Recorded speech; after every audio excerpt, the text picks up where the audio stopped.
Episode 4. Isaiah's Prophecy. Gentiles will keep the Sabbath. Centuries before Christ came, God revealed something shocking. Gentiles, yes, non-Jews, would one day keep his holy Sabbath, not replace it, not reinterpret it, but keep it holy, just as he commanded. Most Sunday keepers claim the Sabbath was for the Jews only. But what if the Old Testament prophet Isaiah already saw a time when Gentiles would join themselves to the Lord, not by abandoning the Sabbath, but by embracing it? Let's tear down this myth using the blazing truth of Isaiah's prophecy. 1. Isaiah 56, 6-7. Foreigners who keep the Sabbath. Also the sons of the stranger that join themselves to the Lord. Every one that keepeth the Sabbath from polluting it, and taketh hold of my covenant, even them will I bring to my holy mountain.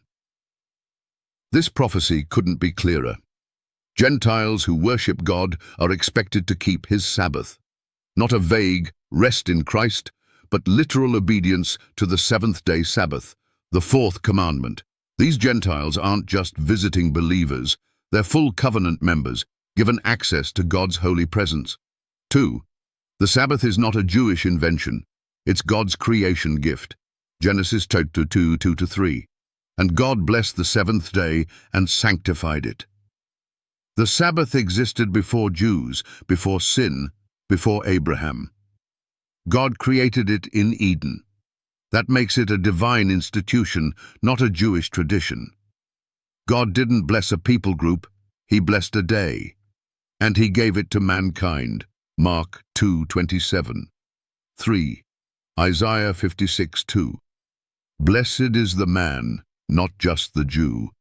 Blessed is the man that doeth this, that keepeth the Sabbath from polluting it, and keepeth his hand from doing any evil. Blessing isn't restricted to Israel. Any man, Jew or Gentile, who honors the Sabbath receives the blessing. This is universal. This is eternal. This is holy. 4. Isaiah 66, 22-23. Sabbath in the new heaven and earth. From one Sabbath to another shall all flesh come to worship before me, saith the Lord. Even after this world passes away, in the new heaven and new earth, the Sabbath remains. And who will be there? All flesh, Gentiles and Jews alike.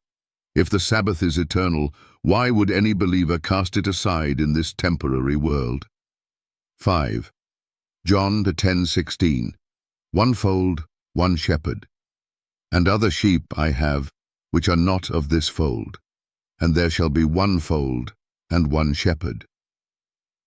Jesus didn't create a Gentile church with new laws.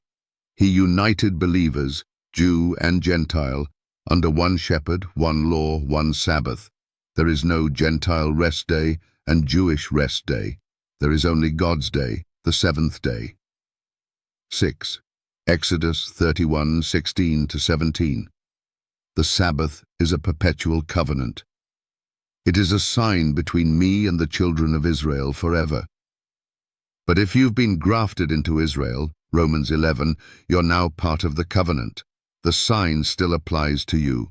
The day still belongs to God, and it still stands as the identifying mark of his people. 7. Acts 13:42-44. Gentiles begged to hear the Sabbath message. The Gentiles besought that these words might be preached to them the next Sabbath. The early Gentile believers didn't invent Sunday worship.